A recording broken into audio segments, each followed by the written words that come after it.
My doctor mom brought me into her workplace at the psych ward, then lost track of her most dangerous patient. My mom picked me up from school early for bring your kid to work day at the psychiatric hospital where she worked. Remember the rules. Stay close. Don't talk to patients. She went over her patient list as we walked through security. Recreation hour starts in 10 minutes. You can observe from the nurse's station while I check on a few patients. She handed me a visitor badge.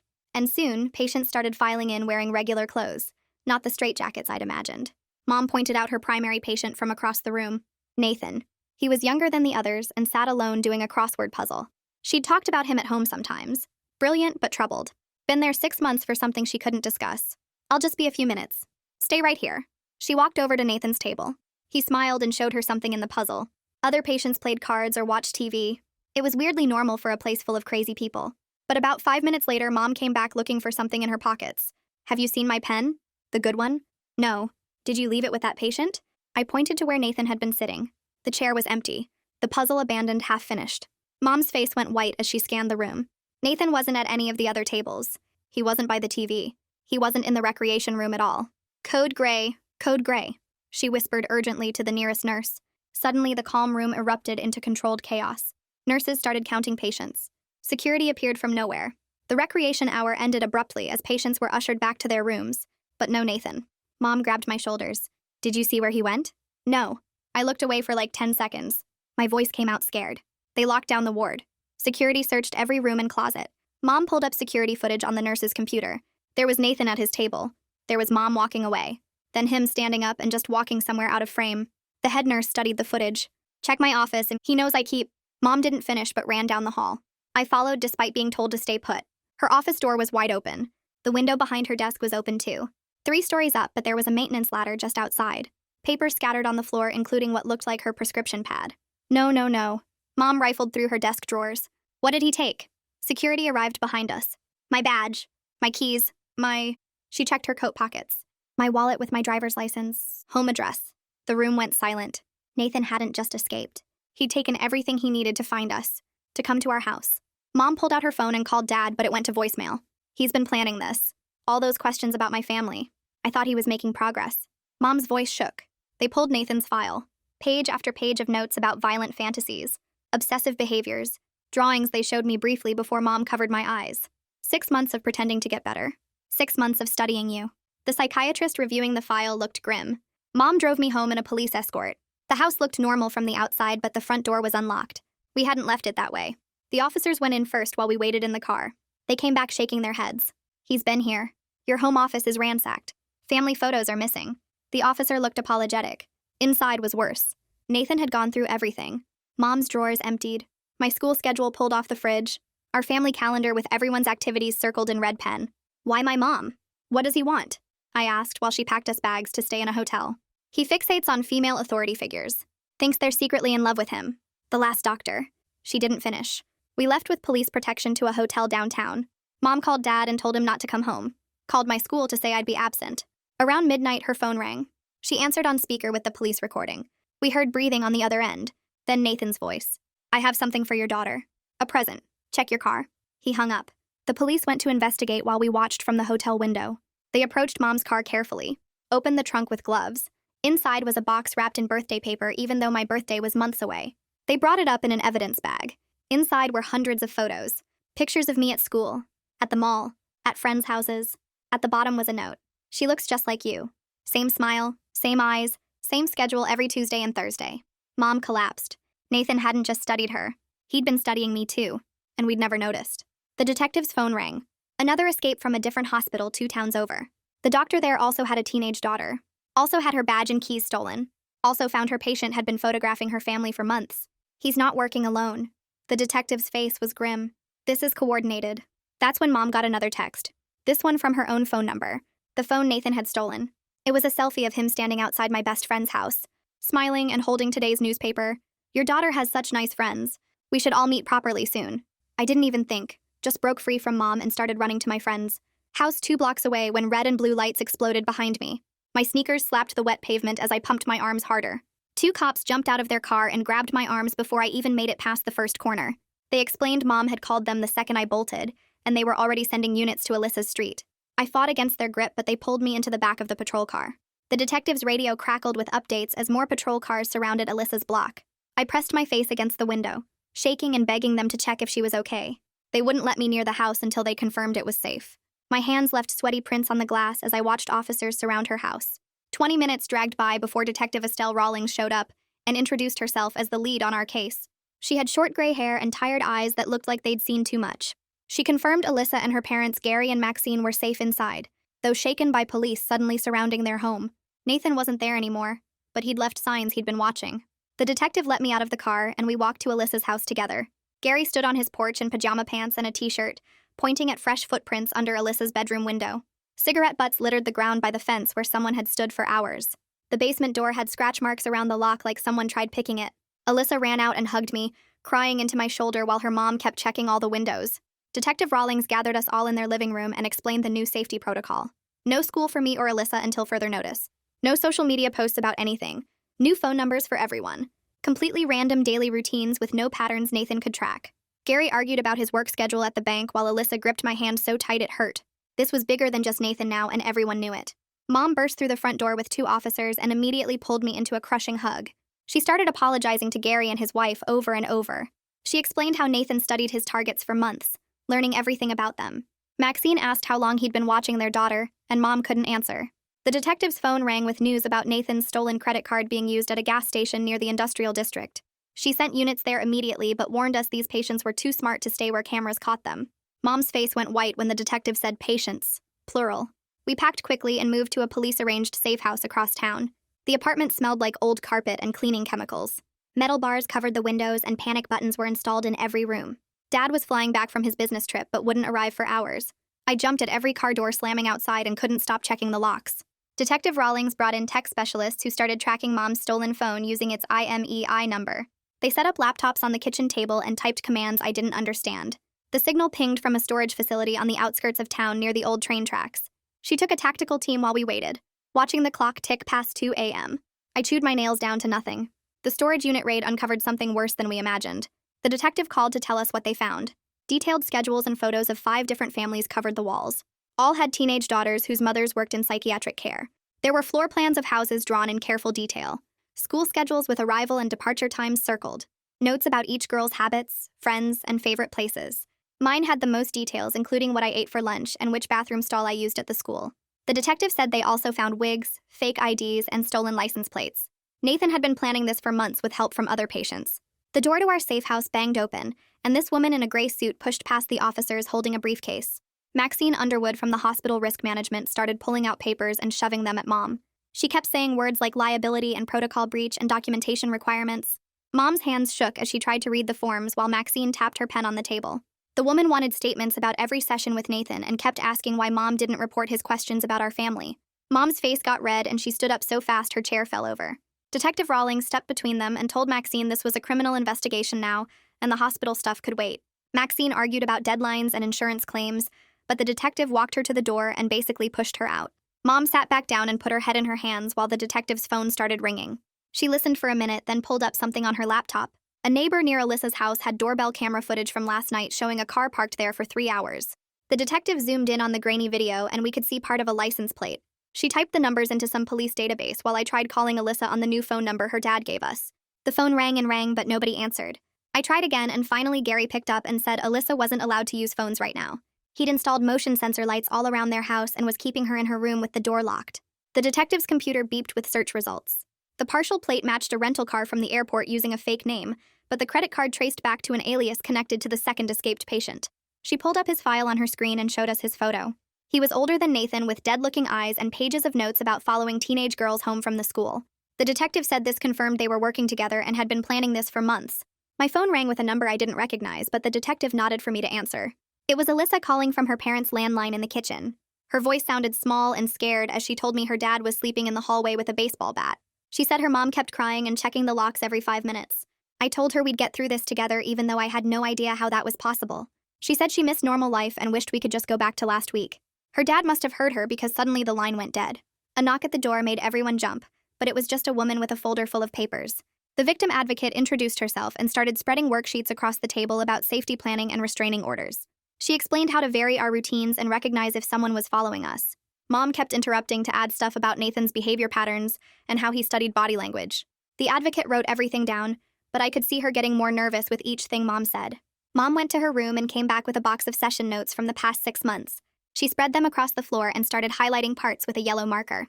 Page after page showed Nathan asking about our weekend plans and what I like to do after school.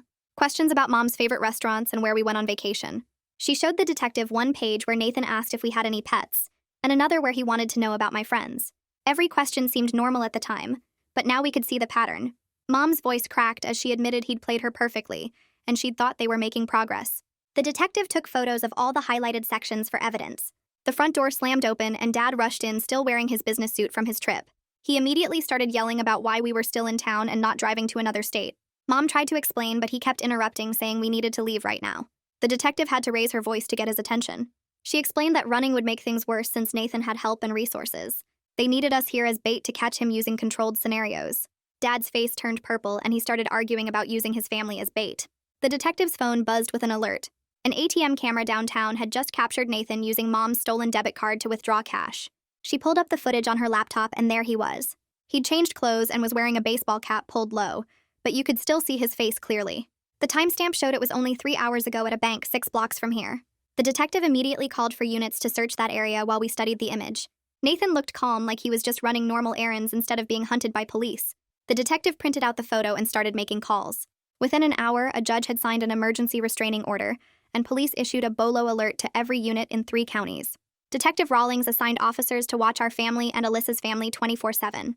Gary thanked her when she called to tell him, but said he was also hiring private security because he didn't trust anyone to protect his daughter. We spent the rest of the day going over safety protocols and emergency procedures. Around 7 that evening, the doorbell rang and everyone froze. The officer checked the door and found a pizza delivery guy holding 2 large pizzas. Nobody had ordered food. The delivery guy said it was already paid for and handed over the receipt. There was a note taped to the box that said, "Enjoy your meal," in Nathan's handwriting. The detective grabbed the boxes with gloves and called for backup. She traced the order to a burner phone bought with cash, but the call location pinged from right outside our building. Nathan knew exactly where we were hiding. We had 15 minutes to pack before they moved us to another safe house across town. The new safe house was smaller and smelled like old carpet cleaner. We threw our bags in the corner while officers checked every window and door. Mom's laptop chimed with a video call request from the hospital board at exactly 9 the next morning. She had to sit at the kitchen table with papers spread everywhere while 3 administrators stared at her through the screen. They made her go through every single session with Nathan from the past 6 months. She explained each note in his file while they asked why she didn't see the warning signs. One administrator kept interrupting to ask about specific protocols she might have missed. Mom's hands shook as she flipped through pages of treatment notes. They questioned her judgment on letting him participate in group activities. They wanted to know why she didn't report his questions about her family.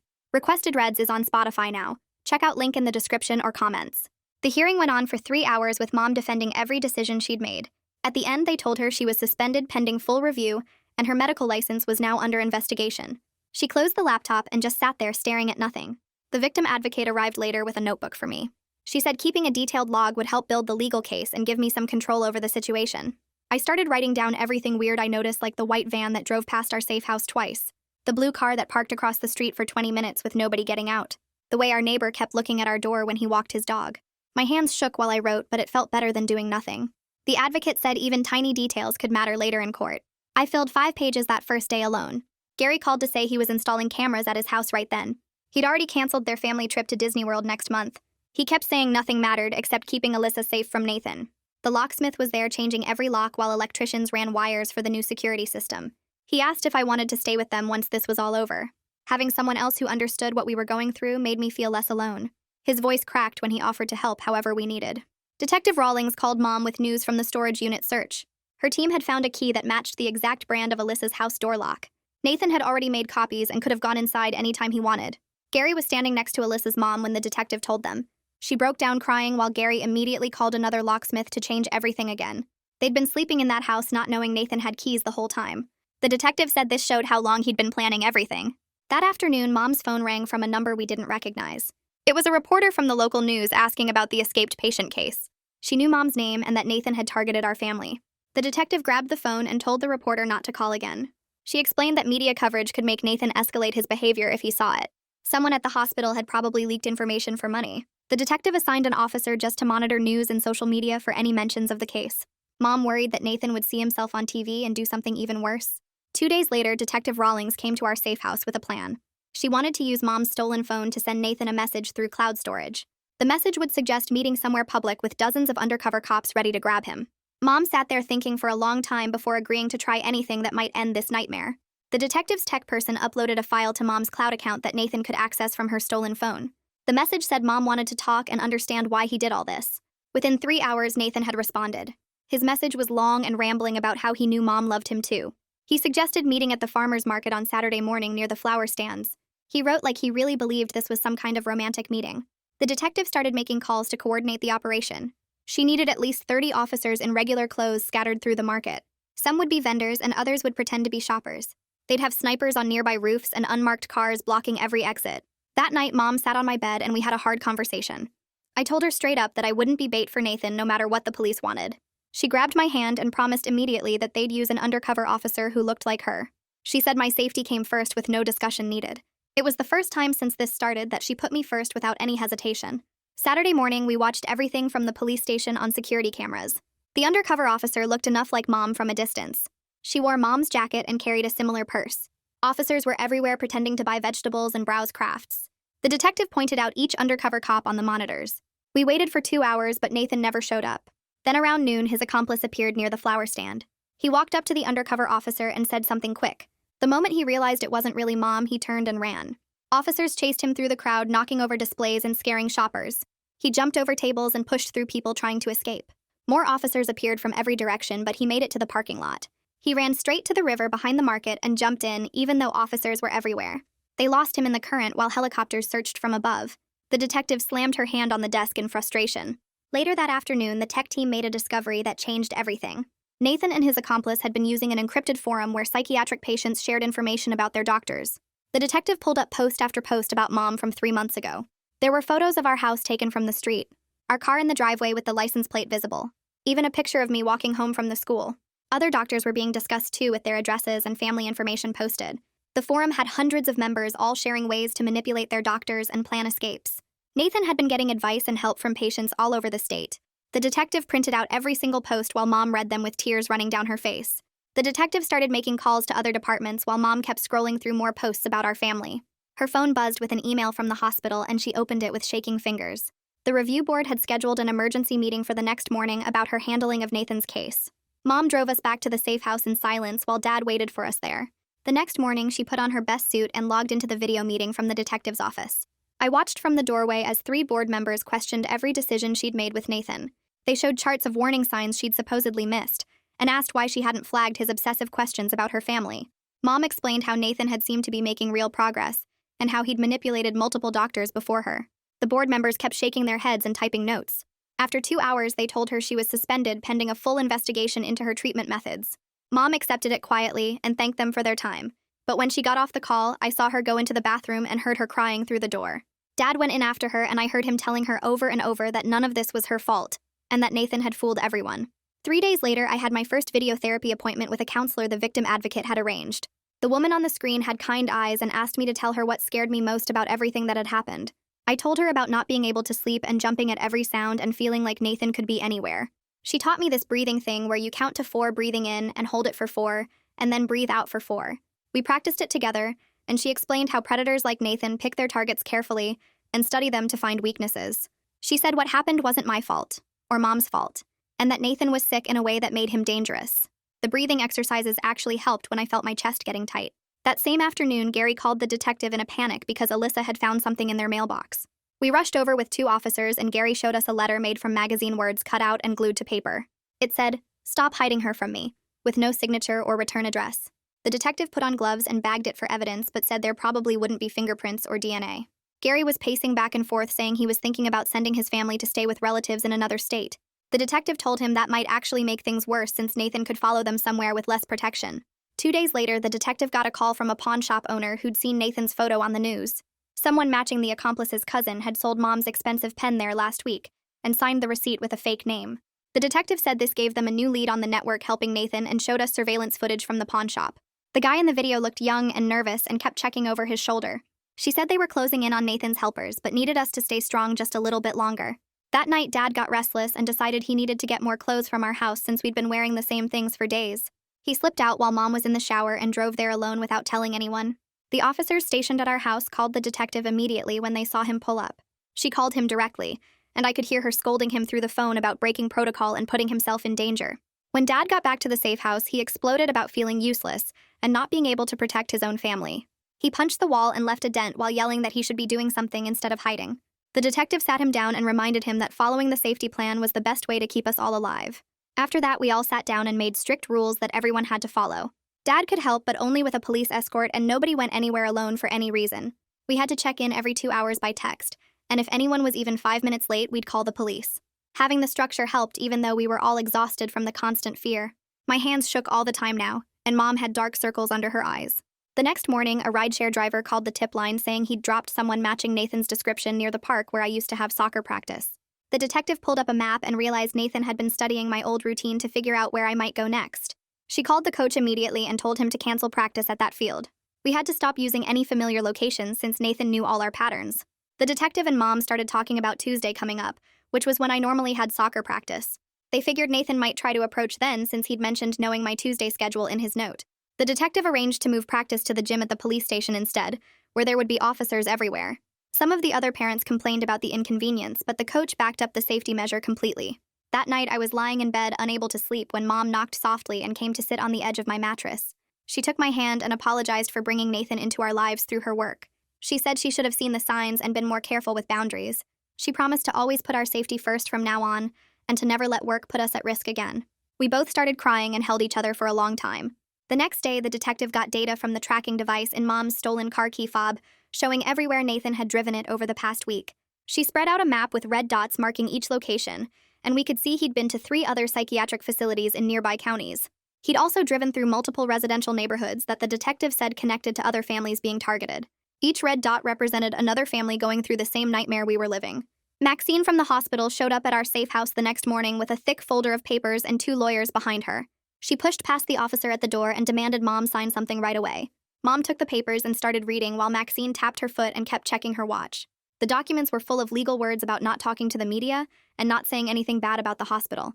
Mom's face got redder with each page she turned. She looked up at Maxine and said she wouldn't sign anything that stopped her from warning other families. Maxine started talking about the hospital's reputation and how this could hurt their funding. Mom stood up and told her that keeping families safe was more important than money. The lawyers tried to explain how the papers would protect everyone, but Mom wasn't listening anymore. Detective Rawlings walked in right then and looked at the papers on the table. She picked them up and read through them quickly before handing them back to Maxine. She told Maxine that trying to silence victims was a bad look for the hospital. Maxine grabbed her papers and left with the lawyers trailing behind her. About an hour later, the detective's phone started ringing with updates from her team. They'd been tracking the cousin of Nathan's accomplice through his phone for the past 12 hours. The signal led them to a cheap motel on the highway where truckers usually stopped. The detective sent 6 officers to surround the building while she coordinated from our location. We watched her pace back and forth while giving orders through her radio. The officers moved in at exactly noon and found the accomplice in room 14 eating takeout food. He tried to run out the back window, but an officer was already waiting there. They got him in handcuffs while he kept yelling for a lawyer over and over. The detective told him they had enough from the storage unit to put him away for years. She said his only chance was to start talking about Nathan and the whole operation. The accomplice went quiet after that, and they took him to the station for booking. Mom asked if this meant Nathan would give up now that he lost his helper. The detective shook her head and said it might make him more dangerous since he was alone. That's when Gary called and said he wanted to help catch Nathan somehow. He'd been thinking about it all night and couldn't stand waiting around anymore. The detective listened to his idea about using his house as bait since Nathan knew where it was. She thought about it for a minute, then agreed, but only with strict conditions. She'd put officers inside his house, and Alyssa had to stay at the safe house. Gary agreed right away and said he'd do whatever it took to end this. The detective started planning the operation with her team while Gary drove to the station. They decided to put a package on Gary's porch with a fake letter inside. The letter would be addressed to me and say that Alyssa wanted me to come visit her. They figured Nathan would see it and try to grab it since he was obsessed with both of us. Officers started arriving at Gary's house around 8 that night to get into position. 2 hid in the garage behind boxes, while another got into the basement through the back door. 3 more officers sat in unmarked vans down the street with cameras pointed at the house. Gary put the package on his porch at exactly 10 o'clock, then went inside to wait. The detective drove Mom to the police command post where they had all the camera feeds set up. I got taken to a small room at a different station with 2 officers watching me. The room had no windows and only one door that they locked from the outside. I couldn't sit still and kept walking in circles around the tiny space. The officers tried to get me to eat something, but my stomach was too tight. One of them let me use her phone to text Mom every 30 minutes. Mom texted back that nothing was happening yet and to stay calm. The hours dragged by slower than anything I'd ever experienced. My legs hurt from pacing, but I couldn't stop moving. At 2 in the morning, Mom stopped texting back, which made me panic. The officer said it probably meant something was happening and Mom was busy. I pressed my ear against the door, trying to hear anything from outside. At 2:14 a.m., the motion sensors at Gary's house picked up movement in the backyard. A figure in dark clothes was creeping along the fence line toward the front. He stayed away from the streetlights and the obvious camera on the garage, but he didn't know about the tiny cameras hidden in the garden decorations. The detective told everyone through their earpieces to hold their positions. Nathan moved closer to the porch and stopped to look around. He waited for 5 whole minutes just watching the house. Then he walked up the steps and reached for the package. The second his hand touched it, officers burst out from everywhere at once. Nathan tried to run, but Detective Rawlings herself came around the corner and tackled him. He fought back hard, and she had to use pepper spray to stop him. 2 other officers helped get him in handcuffs while he screamed about Mom. He kept saying she betrayed him, and that she loved him, but was too scared to admit it. The officers dragged him to a patrol car while he kept yelling. They searched his pockets and found Mom's badge and keys and wallet. He had a second phone with hundreds of photos on it, including families we didn't know about. The detective said this evidence would put him away for decades at least. She called Mom at the command post to tell her it was over. Mom collapsed into a chair when she heard Nathan was finally caught. The accomplice at the station heard about Nathan's arrest and suddenly wanted to make a deal. He started telling the detective everything about how the forum worked. He gave them names of other dangerous patients and explained how Nathan organized everything. He said Nathan picked the targets and planned all the escapes. His testimony would help protect dozens of families from similar situations. The detective recorded everything while the prosecutor prepared charges. 3 days later, Mom had to give her formal statement to the prosecutors about Nathan's treatment. She sat in a conference room for 6 hours going through every session and decision. She admitted she missed warning signs because Nathan was so good at manipulation. She explained how he used her empathy against her by pretending to make progress. The detective sat beside her the whole time and kept telling the prosecutors that Nathan fooled multiple professionals. She pointed out that the other doctor at the second hospital fell for the same tricks. The prosecutor said they understood, but the hospital review would still continue. Mom nodded and said she accepted whatever consequences came from this. 2 weeks passed before Gary called to say the security company finished installing cameras at every angle of their house. He showed me the app on his phone where he could check all 16 feeds at once, and the motion sensors that sent alerts for anything bigger than a cat. His wife kept adjusting the new deadbolts on every door and testing the panic buttons they put in each room. Alyssa was allowed to go in the backyard alone now, but only during daylight, and Gary still watched from the kitchen window. Our families started having dinner together every Sunday, and nobody talked about Nathan, but we all knew why we needed to be close. The first day back at the school came with a security guard named Logan, who followed me between classes and stood outside the bathroom. Kids whispered and pointed in the hallways, and some asked if I was famous or in witness protection. Alyssa met me at my locker every morning, and we walked to first period together while Logan stayed 10 feet behind us. The counselor gave us passes to eat lunch in her office away from the staring and questions. We picked at our sandwiches and tried to talk about normal stuff like homework, but kept checking our phones for texts from our parents. 3 days into the school week, we got pulled out of class for Nathan's arraignment at the courthouse downtown. Mom sat in the front row with the prosecutor while Dad and I stayed in the back with other families. Nathan shuffled in wearing an orange jumpsuit with chains connecting his wrists to his waist and his ankles together. His lawyer stood up and said Nathan pleaded not guilty by reason of mental disease or defect. The judge looked at the stack of evidence folders and denied bail immediately.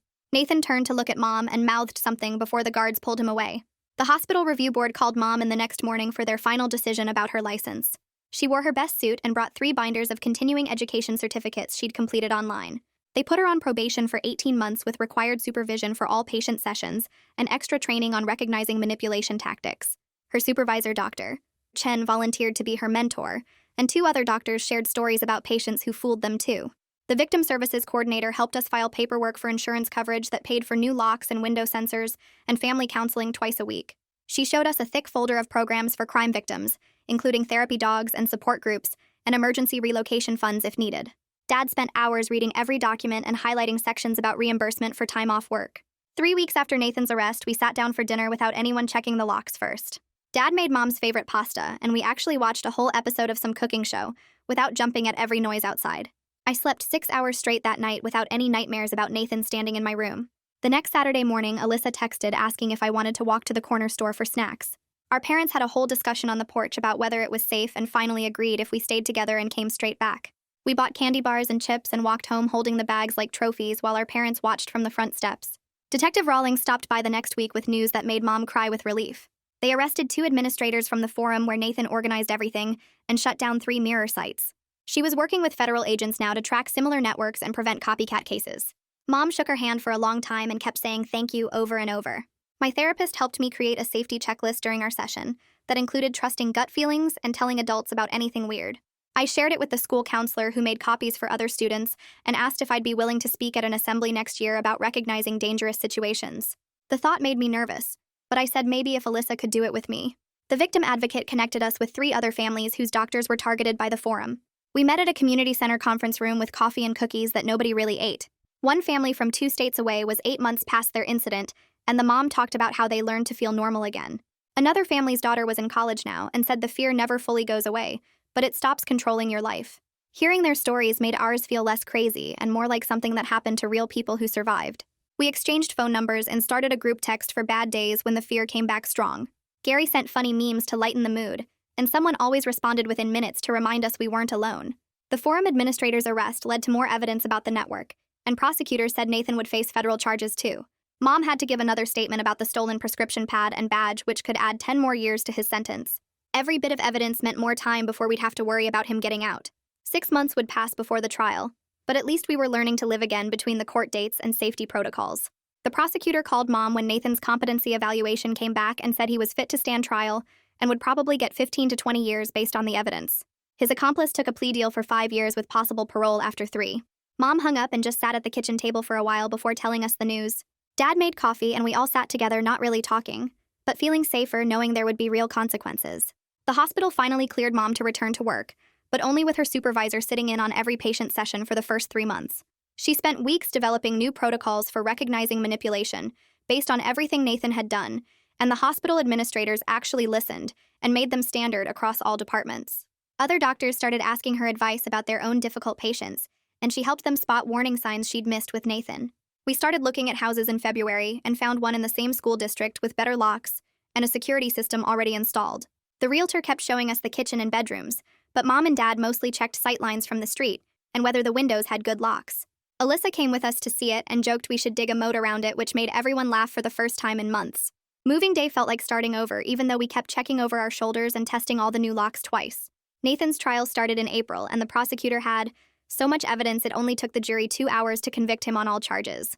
The judge gave him 18 years without parole, and Mom didn't go to the sentencing, but read the transcript later, where Nathan still blamed her for rejecting his love. Detective Rawlings called after and said his delusions would never go away, but at least he'd be locked up until I was in my 30s. The victim advocate asked if we wanted to share our story with other families going through similar situations, and we all said yes. Dad got really into it and started creating resource packets for families dealing with the legal system after a stalking incident.